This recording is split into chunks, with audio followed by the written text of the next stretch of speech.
Belle séance donc pour commencer la semaine après une baisse d'à peine 2% sur la séance de jeudi et vendredi pour les indices européens. Où en est-on? État des lieux des marchés avec Jean-François Bec, qu'on retrouve le lundi, une semaine sur deux, directeur général de Cantalis. Bonjour Jean-François. Oui, bonjour Grégoire. Un mois et demi de rebond, je crois, sur les marchés mondiaux. Alors il y a différents niveaux de rebond entre les émergents, les États-Unis et l'Europe, mais on a quand même un mois et demi de rallye généralisé.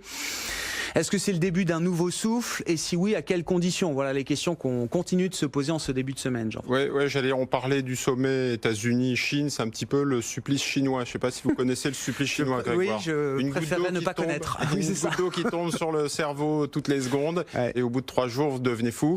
Donc là, c'est pareil pour les marchés financiers. Vous avez une rumeur qui tombe tous les jours sur les téléscripteurs, et puis au bout de 3 mois, on devient fou. On ne sait pas si ça va être positif ou négatif. On en est là. Et en attendant, en tout cas, les investisseurs suivent un petit peu les flux. On est toujours dans un phénomène de rebond.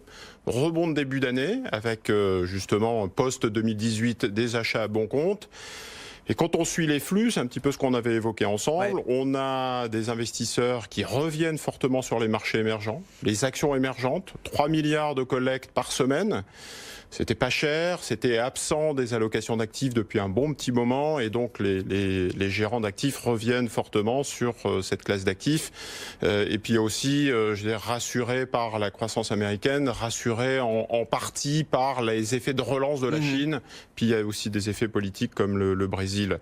Les dettes émergentes, c'est-à-dire que les investisseurs, les gérants regardent les dettes dans l'absolu, les rendements élevés, dettes émergentes, high yield, dollars, on achète la dette américaine. C'est plutôt pas sur les actions européennes, c'est plutôt neutre, légèrement positif, mais on va dire que c'est le stand-by Europe-Angleterre, et c'est négatif sur les actions américaines. Oui, depuis quelques semaines, effectivement. Depuis quelques semaines, on va se dire, tiens, c'est un peu bizarre, pourquoi, alors même que les fondamentaux sont solides, pourquoi les gérants sortent régulièrement des actions américaines? Je pense que c'est une sorte de rééquilibrage de l'allocation d'actifs. Comme les marchés américains performent bien, et que c'est un poids très important dans les allocations d'actifs, ce qui n'était pas le cas sur les actions émergentes, mécaniquement, vous avez tendance à écrêter un petit peu vos positions sur le marché américain. Le marché américain, donc il y a un effet marché qui monte, et donc vous avez un effet collecte qui diminue pour équilibrer un peu les allocations d'actifs. En tout cas, c'est toujours pas sur les actions européennes, malheureusement. Je pense que c'est lié à des phénomènes, des indicateurs qui sont très européens. Vous avez vu que ce rebond technique, c'est pour ça qu'on parle de rebond technique, c'est fait plutôt sur des mauvaises nouvelles depuis le début de l'année, que ce soit macro, que ce soit micro, que ce soit politique, etc. Les nouvelles, le news flow, comme on dit, a été plutôt négatif. Des mauvaises nouvelles qu'on avait anticipé en fin d'année dernière en partie, c'est ce qu'il faut comprendre, Jean-François. Oui. Alors la macroéconomie, vous avez noté la semaine dernière que la Commission européenne a particulièrement corrigé ses prévisions de croissance, donc sur la zone européenne c'est 1,9 à 1,3, c'est quand même assez sévère, on est en dessous du potentiel de croissance de l'Europe. Sur l'Italie en particulier, l'activité italienne est inquiétante, on passe de 1,2 à 0,2, donc on est assez proche techniquement de la récession sur l'Italie, avec en plus un pays politiquement un peu agité, avec un niveau d'endettement qui est très élevé. Ils vont devoir emprunter 250 milliards cette année, donc c'est pas gagné.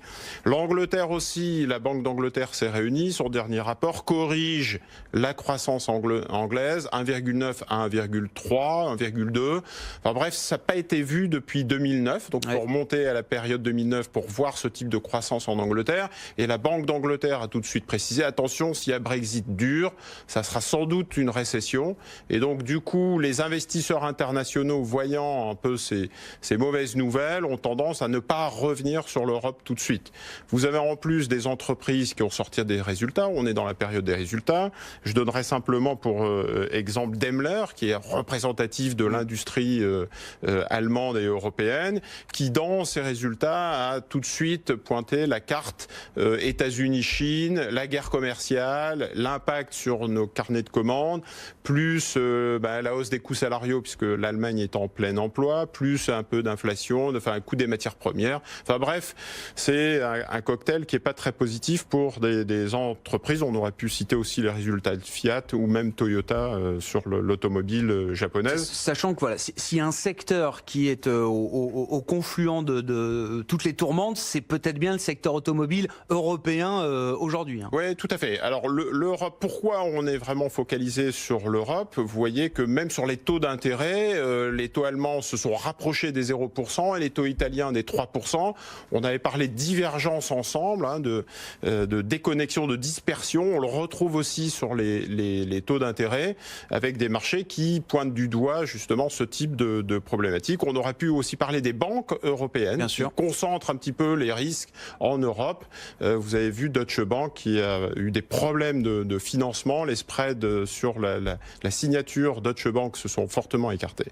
Donc on a un petit peu cet ensemble, le Brexit bien évidemment qui vient peser, le risque politique. Donc hors de question d'intervenir pour des investisseurs internationaux sur la zone européenne. C'est pour ça qu'à ce stade, et si on reste concentré sur nos actions européennes, le rebond ne peut être que technique. Exactement. Il n'y a rien de fondamental à ce stade dans cette reprise des marchés européens. Oui, exactement. Et puis on parlait de divergence, donc le technique, ça vaut aussi sur la volatilité des marchés, ça vaut sur des secteurs bien particuliers. Lorsque la rumeur est plutôt positive sur les États-Unis, Chine, le sommet, on a tout de suite des marchés qui prennent 1% et puis des marchés asiatiques qui prennent 2%. Et puis des secteurs aussi qui sont mis en avant, les cycliques, l'automobile, on en parlait, les matières premières, le luxe, la tech, tout ça monte d'un seul tenant. Et puis inversement, la semaine dernière, on a vu le conseiller Kudlow qui rappelait que attention, l'accord commercial est loin d'être acquis. Perte de 1% sur les pays développés, perte de 2% sur l'Asie. Et là encore, les mêmes secteurs sont dans la tourmente, les cycliques, le luxe, etc. Donc voilà un petit peu la toile de fond. Tout ça pour dire que tant qu'on n'a pas résolu ce problème Brexit, les investisseurs ne reviendront pas sur l'Europe. Il n'y aura pas de flux. Il n'y aura pas de flux sur l'Europe. Tant qu'on n'aura pas résolu le problème États-Unis-Chine, on ne pourra pas envisager un second souffle. On n'aura pas matière à un second souffle sur les marchés développés. Alors ça a bien rebondi, on est content, mais ce qui est intéressant, c'est de donner un peu de perspective pour voir justement... L'idée, c'est avant tout retrouver de la visibilité. On verra ce qu'on trouve une fois qu'on aura franchi l'accord Chine-États-Unis, une fois qu'on aura franchi le Brexit, en espérant que ces dossiers se règlent de manière positive. Qu'est-ce qu'on retrouvera du point de vue macro, du point de vue des résultats d'entreprise, mais en tout cas, ce seront à nouveau les vraies questions pour les investisseurs. Donc on aura ce second rebond technique, on va dire, de soulagement de la part des marchés. Et dans un deuxième temps, on regardera les fondamentaux aux États-Unis qui restent bons. On a des situations de plein emploi. Les derniers chiffres étaient positifs. La Chine relance la machine et donc pourra pleinement encore donner de la visibilité au marché, puisqu'ils essayent, mais pour l'instant, il y a un petit peu un frein à main qui a été positionné. Donc on pourra redonner un peu de visibilité sur l'économie chinoise. Et puis l'Europe, on espère que et le Brexit et les élections donneront un peu de visibilité. Mais en tout cas, si déjà les deux principaux moteurs de la croissance mondiale tournent, on sera rassuré, les marchés seront rassurés. La question qui pointe après, c'est de dire peut-être qu'un jour, il faudra revendre la nouvelle et désensibiliser un peu ces positions. Du coup, je pense qu'en termes de stratégie, pour les investisseurs, c'est très difficile d'être complètement absent du marché parce qu'on se dit il suffit que le sommet se passe bien et on va peut-être louper 5-10% de hausse. Et d'un autre côté, c'est très difficile d'intervenir agressivement dans ces positions en ayant en tête un sommet qui échoue ou un Brexit qui échoue. Et donc c'est pour ça que depuis plusieurs semaines, on parle d'asymétrie dans les stratégies. Le high yield, la dette émergente, les actions émergentes, la dette américaine, l'or, etc. Il faut absolument essayer de construire des allocations très très diversifiées pour à la fois profiter de la hausse, puisqu'on voit que depuis le début de l'année ça a payé, sans pour autant partir sur un scénario trop offensif, trop audacieux, qui s'avérerait dangereux. D'ailleurs, vous l'avez bien dit, on va en parler du marché obligataire. Quand on regarde le 10 ans allemand, évidemment, ça nous empêche d'être trop agressif ou d'être trop positif peut-être. En tout cas, le signal envoyé par le 10 ans allemand, la lecture fondamentale qu'on peut en faire, en tout cas, est peut-être un peu différente et amène à la prudence. C'est peut-être l'avis que partage Yannick Lopez, qui est avec nous par téléphone. Bonjour Yannick. Bonjour. Vous êtes notamment directeur de la gestion de taux chez Ophi Asset Management. Je parle dans l'absolu, mais c'est vrai qu'avec un 10 ans allemand, le rendement de la dette allemande à 10 ans, qui est passé sous les 10 points de base, sous les 0,10% encore ces dernières heures ou en fin de semaine dernière. Je rappelle qu'on a été en négatif sur le 10 ans allemand. On a vu moins 20 points de base, je crois, fin d'année 2016. Est-ce qu'on est dans un scénario à nouveau qui ramènerait le 10 ans allemand en territoire négatif, Yannick? Et c'est vrai qu'on a l'impression que la dette allemande se traite comme si demain c'était la fin du monde. En 2016, on a eu des taux d'intérêt négatifs sur la dette allemande parce qu'on était dans un contexte où on craignait la déflation en zone euro. Ouais. On avait un pétrole qui avait fortement décroché quelques trimestres avant, entraînant les anticipations d'inflation à la baisse. Donc, problème d'ancrage des anticipations d'inflation à long terme. Du coup, les taux d'intérêt baissent.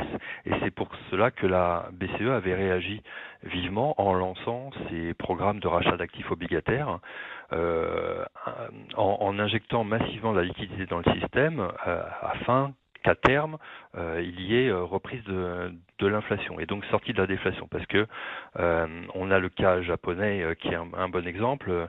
On sait, quand je dis on sait, les banques centrales savent combattre l'inflation, elles ne savent pas ou mal combattre la déflation. Donc c'est vraiment une situation qui est dangereuse. C'est vrai qu'aujourd'hui, on n'est pas totalement dans le même contexte, puisque même si l'inflation est extrêmement modérée, on a l'inflation cœur en zone euro qui tourne depuis 3 ans autour de 1% à peu près en glissement annuel. Ça reste relativement faible, mais en tout cas, on n'a plus du tout d'interrogation sur ce risque déflationniste. Donc c'est vrai que ça peut être un peu surprenant de revoir à nouveau le taux, disons, allemand proche de zéro, effectivement à 10 points de base près, proche de zéro. Qu'est-ce qui fait qu'on en est là? On est là parce que on a énormément d'incertitudes sur le contexte macroéconomique, et alors vraiment au sens très large du terme, que ce soit chez nous en Europe, la croissance est révisée fortement en baisse continuellement. La semaine dernière, on a encore eu des révisions à la baisse, notamment sur l'Italie, qui ont été très violentes. On a une interrogation évidemment sur le Brexit, on n'y voit pas clair entre la guerre commerciale menée par les Américains et les Chinois, et probablement ou possiblement on a un nouveau shutdown à la fin de la semaine.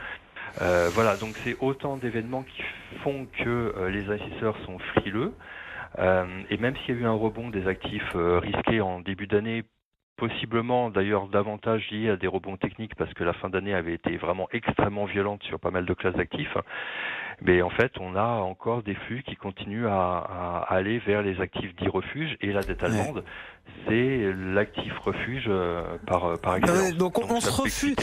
Mais ça veut dire que l'investisseur global se refuse quand même à anticiper totalement trop de bonnes nouvelles. On peut le voir à travers le marché action, mais quand on regarde le marché obligataire qui peut servir de couverture et de refuge, on n'en est pas à crier victoire, loin de là. Non, pas du tout. Effectivement, le message qui est envoyé par le marché obligataire, c'est prudence.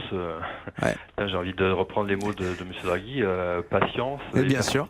Il n'y a pas...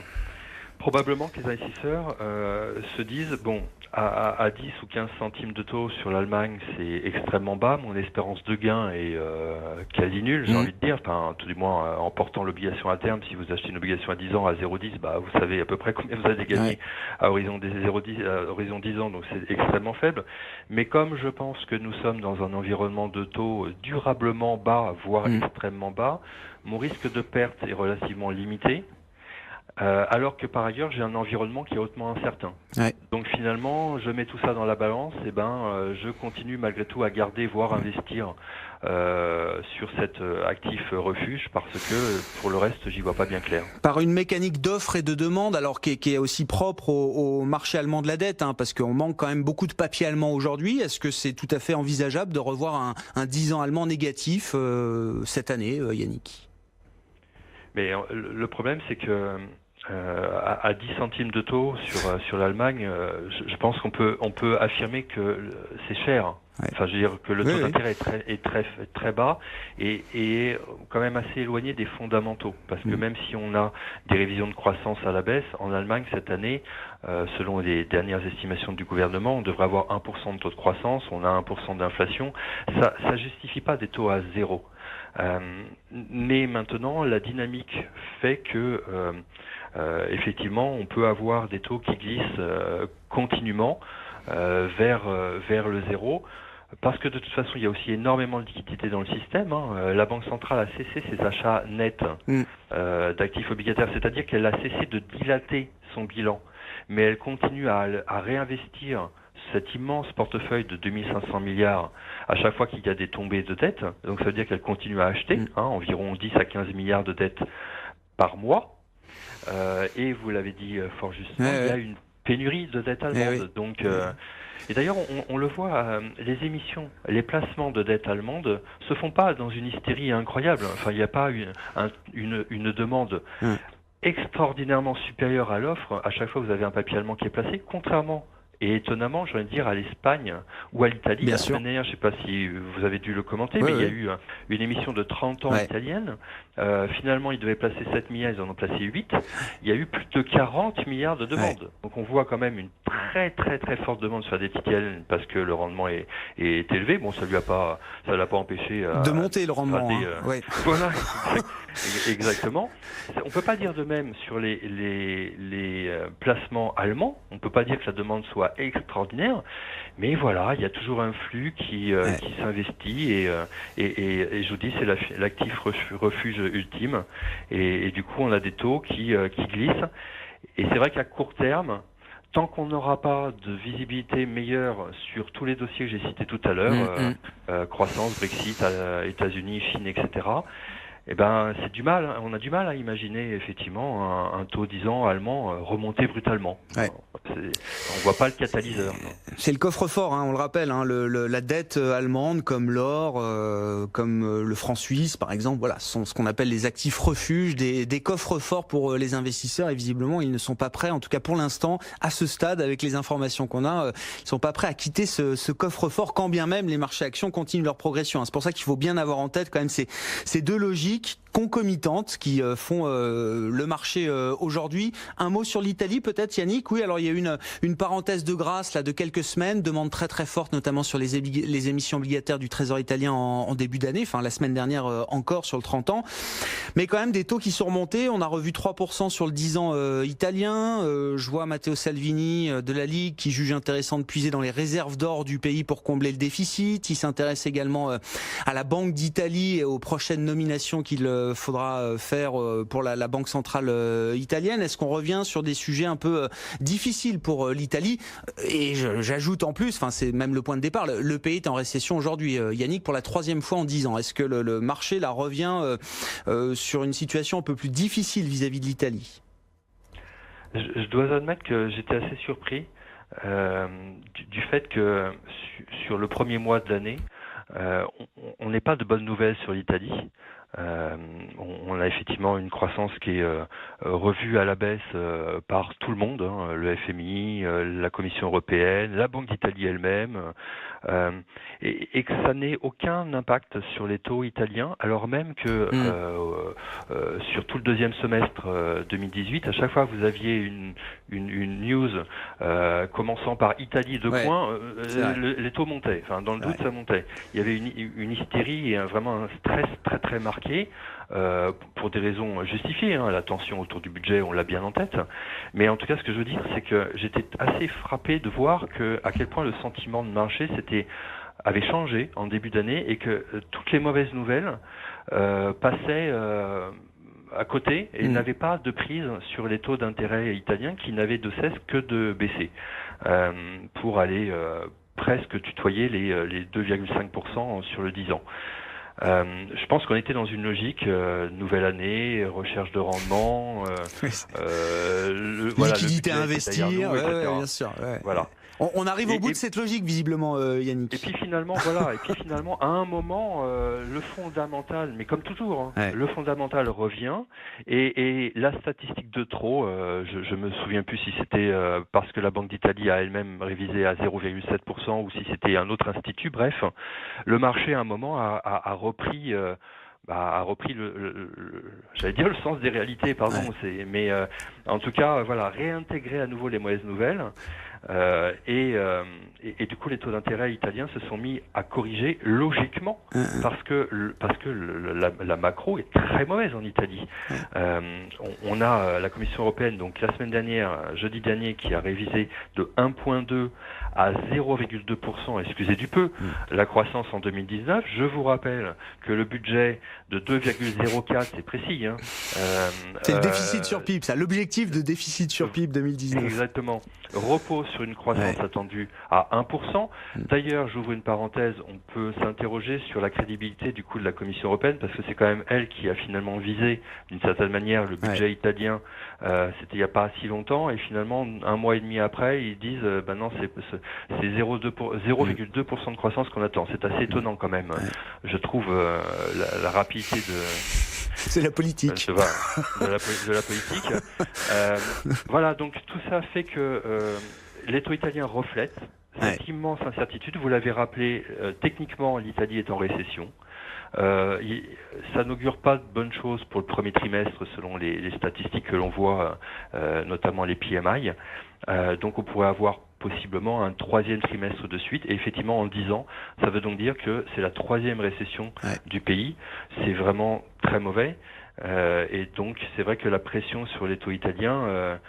tout du moins, la volatilité va rester encore de mise, c'est évident, sur les prochains mois. L'Italie, 25 trimestres de croissance négative depuis l'entrée dans l'Union économique et monétaire. Voilà, le bilan européen de l'économie italienne. On sait que son problème, c'est justement qu'il n'y a pas de croissance potentielle en Italie. Une croissance potentielle proche de zéro, et donc l'économie italienne est toujours soit un peu au-dessus de zéro, soit un petit peu en dessous de zéro. Donc, nouvelle phase de récession technique pour l'Italie, avec une contraction du PIB sur les deux derniers trimestres de 2018 et pourquoi pas même prolongé sur le premier trimestre 2019. Merci beaucoup Yannick. Yannick Lopez qui est avec nous par téléphone, directeur de la gestion de taux chez Ophi Asset Management. En conclusion, Jean-François Bay, on vous retrouve en plateau, directeur général de Cantalis, mais c'est dans le sillage de ce que vous nous disiez. À la fois, on ne peut pas être en dehors du marché parce qu'il y a quand même de l'appétit pour le risque, de la liquidité et puis le sentiment peut-être que le pire n'est pas certain, et en même temps un gros besoin de protection. Enfin, on vient de décrire là, entre le marché action qui monte, le marché obligataire qui nous dit oulala, tous aux abris, c'est compliqué d'organiser son portefeuille. Oui, je pense qu'on vous mettez le doigt sur un point très très important de diversification des classes d'actifs. En 2018, toutes les classes d'actifs, toutes les catégories Cantalis sont négatives. En 2019, toutes les catégories Cantalis sont positives depuis le début de l'année. Actions comme obligations. Ça montre bien qu'en fait, il n'y a plus de décorrélation, il n'y a plus de diversification en utilisant des taux. Avec des taux à 0% sur l'Allemagne, vous ne pouvez pas diversifier un portefeuille. Et en plus, vous avez sur les actions euro un marché plus volatile et moins performant, et sur des taux d'intérêt, pas de rendement et du risque. Donc, ce qui fait que la solution, c'est d'aller faire des actions internationales, diversifier absolument par rapport à une zone euro qui est un peu dans la tourmente, de la dette internationale, on parlait de high yield, de dette émergente, etc. Les investisseurs vont rechercher du rendement là où il y en a plus en Europe, et à la limite de l'immobilier aussi. C'est-à-dire que tant que les taux 10 ans français ou allemands ne sont pas à 2%, ça va favoriser des classes d'actifs de rendement avec une certaine visibilité. Et donc il faut bien avoir ça en tête en 2019, plus de décorrélation sur des fonds diversifiés, patrimoniaux, et la diversification viendra des zones mondiales.